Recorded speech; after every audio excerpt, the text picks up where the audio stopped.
Why was pink for boys and blue for girls? And did you know that young boys used to wear dresses? Pink for boys and blue for girls used to be the fashion rule, but when did that switch? And when did young boys stop wearing dresses? If you want to hear something a little confusing to modern sensibilities, an 1893 article in the New York Times gave the rule of thumb to, quote, always give pink to a boy and blue to a girl, which, to put it mildly, would make all those gender reveal parties a little confusing.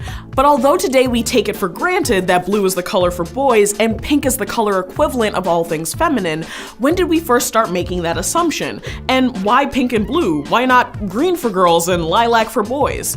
What is it about these two hues that cornered the market on infant fashion? Well, it seems like the answer to this puzzle lies somewhere in the 19th century style guides, our old friend advertising, and the advent of modern ultrasounds. But before we get into all of these important questions, we should first ask ourselves, what were babies wearing before pink and blue? Well, the perhaps unexpected answer to this question is that before babies were being outfitted in gender-specific pastels, they didn't wear colors at all. In fact, most babies in the US and Europe were sporting unisex white gowns and dresses, or gowns that were simply the color of the fabric that they were made from. Pastels didn't even play a part. And in these gowns, it was a convenience more than gender that was dictating the getup, since dresses without fitted bottoms made it easier for parents to change a child's soiled diapers and underclothing.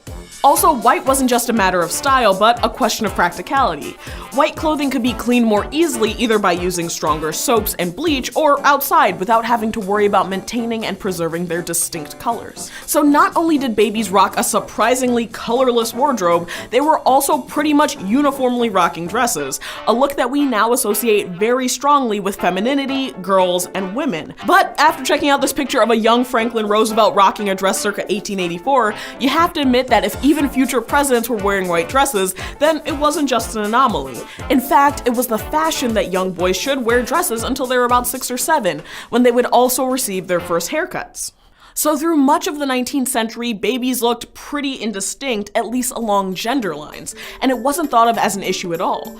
All children wore the same clothes, and that was thought of as the norm. But that brings us to our next question. When did colors come into play?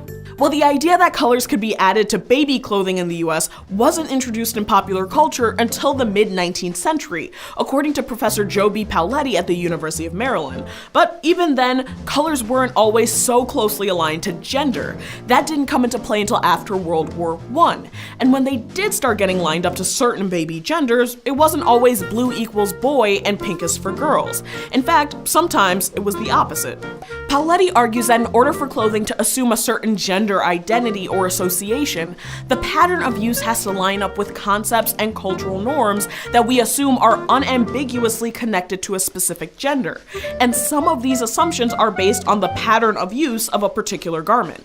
Take, for example, the plain white t-shirt. In the 1940s, plain white t-shirts were considered a masculine garment because it was primarily circulating on men and being worn by men. Think back on some of the plain white tees sported by Marlon Brando and James Dean. But as time progressed, fashions changed, and now both men and women wear plain white tees regularly. So someone today wouldn't necessarily assume that this garment signifies a specific gender.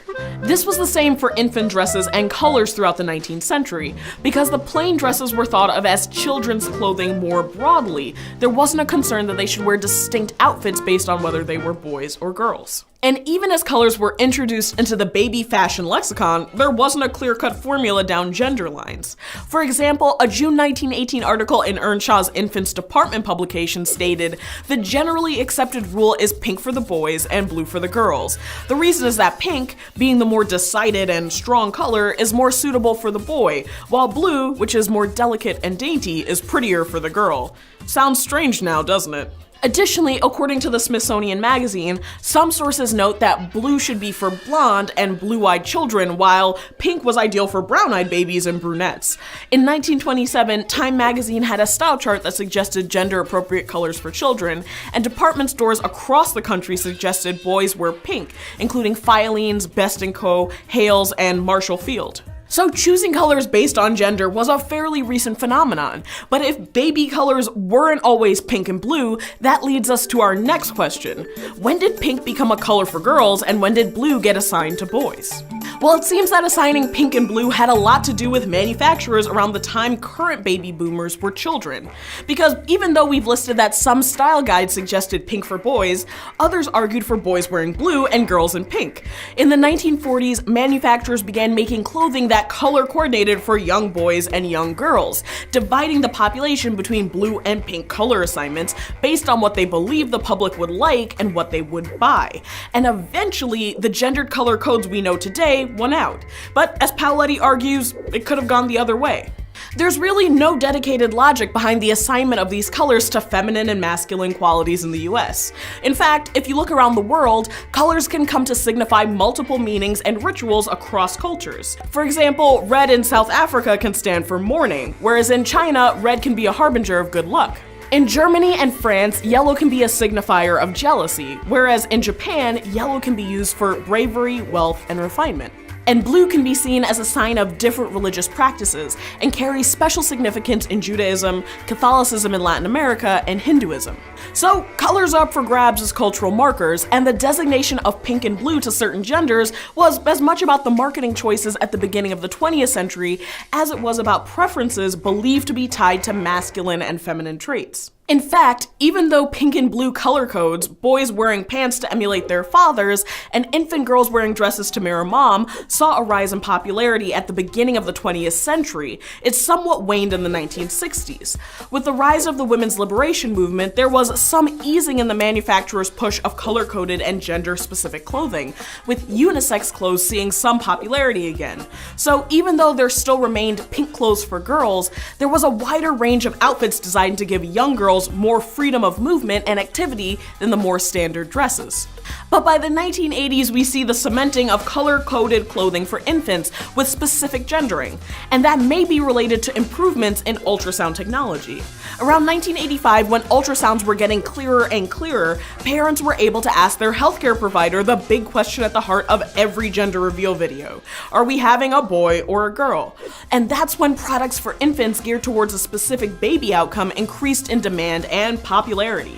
Now, affluent parents and parents in general could design their nurseries and baby wardrobes around gender, and were urged to buy new sets of items for different genders instead of reusing unisex clothing and gear. This spread to all parts of the baby domain, from clothing to diapers, toys, and furniture. Also, the idea that a person should be able to distinguish a baby's gender as soon as you see them stood at the heart of many pushes to dress children in noticeably different clothing that would distinguish them one from another, whereas prior to the 20th century, this wasn't considered a pressing concern of most parents looking for baby attire. So, how does it all add up? Well, it seems like through most of the 19th century, US babies all wore dresses, and those dresses were almost always white. And parents, while still concerned with the identity of their babies, weren't as anxious to distinguish them from each other in infancy through their attire. In fact, children's clothes were designed with ease in mind, more so than displaying masculine or feminine traits. But as we got into the 20th century, style guides and companies started pushing particular colors for particular genders. In part because they were able to capitalize on parents' need to buy new clothing according to the gender of their child, instead of reusing or handing down unisex clothes.